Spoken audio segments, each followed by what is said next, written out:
Hey guys, this is Aaron Baker, No Sugar Coated News, and the other night I had a spectacular time and I got to meet a great man, Curtis Bowers, and he made a documentary called Agenda, Grinding Down America. And to sum it up, he exposes the communist agenda and where it's at currently in the United States here. And I'm highly recommending this to you guys. I know all of my subscribers out there will love this. I'm putting links down below of where you can watch the trailer and possibly buy it. And I had an opportunity to ask him some questions too, and many others in the crowd did. And most of these questions, the average person, speaker out there would say, I don't know, next question please. But Curtis was able to give some real intelligent, accurate answers. So take a look at this. Just to the south of that, there's a United Nations park right there. It brags about the United Nations controlling everything. I was wondering, I only saw one image of the United Nations. Do you have more information about that in there? Have you talked about that? Yeah, and there's some of the books that are listed on the site. We get into more of that. Again, in 90 minutes, you only have so much time to cover. I just wanted to lay a foundation. But yeah, the United Nations is overall bad news. Started as a good idea type of thing, you know, the idea of trying to make a peaceful world, which is wonderful, but it's done nothing but been a disaster, especially to America, more than any other country. And I think you'll see the Agenda 21. I don't know if any of you have heard of that or not. It's the new thing.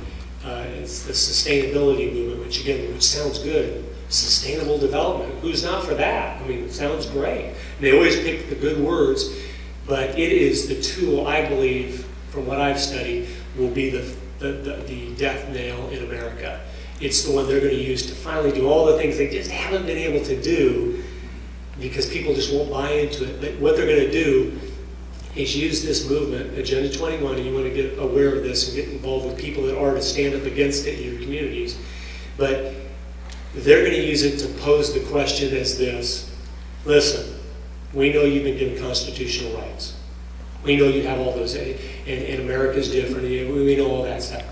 But unfortunately, it's either we let you keep those individual rights or we lose the planet. And that's how it's going to be posed. And you think, well, that's crazy. We don't believe that. No, you don't. But as they get enough of the population to buy into that, because that's what our kids are being taught in schools all day long. The planet is the entire thing. That's the thing now. That's their new thing. They go, because if we could frame it in the idea of, if we don't do this stuff, we're all going to die, then all of a sudden individual rights don't mean anything, and that's when they can finally push what they love, the collective. Because when you can do something for the collective, individuals all of a sudden don't mean anything, and you can start to eliminate ones that aren't buying into your program or whatever.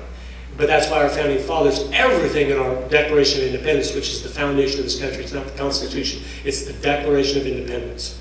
That's the foundation of this country. It's the most important document in world history, apart from the Bible. It's all individual.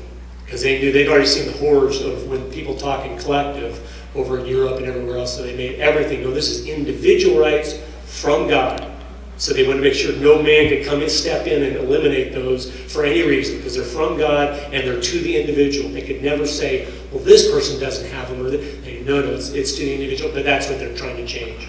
Curtis, you had mentioned a little bit about Tony Blair and someone under him with possible socialist ideas, but I'm curious if you could talk about, I've read that even Karl Marx during the American Civil War was working for the British, writing for newspapers, and it seems ever since this has really started in America in the past 100 years, our alliance with Britain has always gotten greater and greater, and I think Carol Quigley had coined it the Anglo-American establishment. I was just curious if you had any thoughts on that.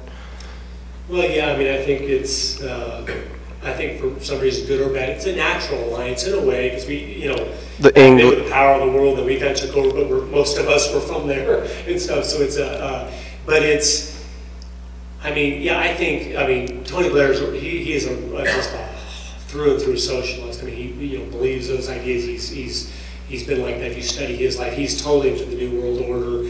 He loves that whole idea of having a new ruler, as many politicians in our country do as well. I mean, George Bush Sr. was the one that just loved it more than anybody. So I mean, I think they're doing whatever they can to implement that. I mean, they believe in that. I think some of them naively and some of them evilly, naively thinking, oh, it's going to be the end of war, the end of hunger, the end of whatever. And I think that a lot of them are that way. I really do. I think they're just naive as could be. And I think there's many that aren't. And they're just hoping they're at the top of the heap when that happens. In the bankers and that. I mean, there's so much there as you did. When I even dug into this, you see so much. I'm like, oh my word, there's just so much going on. With all these different groups and people, and even some of those elite conspiracy things. As you dig in, you go, I think there's a lot of truth to a lot of this stuff. But I didn't want to get into that stuff in the video because I wanted to just keep it clean and crisp on what they had said in their own words, because that's plenty. We don't need to go to the babies, because they've said that they've left plenty right out in the open. So we just need to use the information we do have, we know is true, and that's enough to wake the troops up. I think every little name and date and people, it's interesting to us, but it doesn't really help us fight the battle per se, unless it's a specific thing for a reason. But we need to, once we have enough information to realize we're in crisis, start doing something. And that's why, again, first waking people up, and then trying to get active in your community to stop whatever, the sustainability. If you see stuff going on, go stop that, do that, and inform others, and hopefully we can get a decent candidate in this next election. Do you have a favorite Republican candidate? It's tough. It's you'd think out of 330 million people, we would have 10 that are just, they're all fantastic. How can we decide? But it's not that way. My personal opinion, these are my opinions, so don't, I just have studied like you and whatever. I really think the ones that are being pushed forward as most likely to win or have a chance of winning, the Rick Perry and the Mitt Romney, I think they're both a disaster. That's my personal opinion from what I've researched. I agree with I think both of them, even though you want to think, okay, I hope they're the one, there's just too many things they've done and said that are inconsistent with this supposedly hardcore conservative values they have and stuff, and we can't afford that anymore. We can't be going the wrong direction when our guys in there. It's okay if when their guys in there, because then we can have a difference and a change when the other one comes in. But when things don't change, we can't handle that anymore. People are going to not vote anymore. That's what happens, and then you're going to have just a minuscule minority directing everything as people just give up. They go, it doesn't matter who's in there. They're all selling us out. They can care less about us, our country. They just want to profit from it themselves. So I'm not kind of like Herman Cain. I don't know everything about him yet, but he seems, so far, just the things I've read and stuff, seems like a good guy.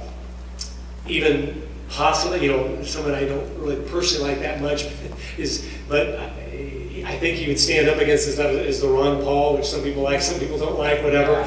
It's something about it, whatever. But he would, he'd stand up against this ways. He has had a lifetime of going, this is nonsense. So that's a positive, So it's, again, that's something, the advice I give on that, because everyone wants me to tell me to vote for, is you need to research it carefully. It's so important. It is so important. You need to study and really vote for who you think is the very best candidate. Do not vote for who you think has the best chance of winning. That kills us every single time. Don't not vote for, I think this guy's the best, but he didn't have a chance. You vote for who you think is the best candidate. And we need to pray that God convicts all of us to have that same conviction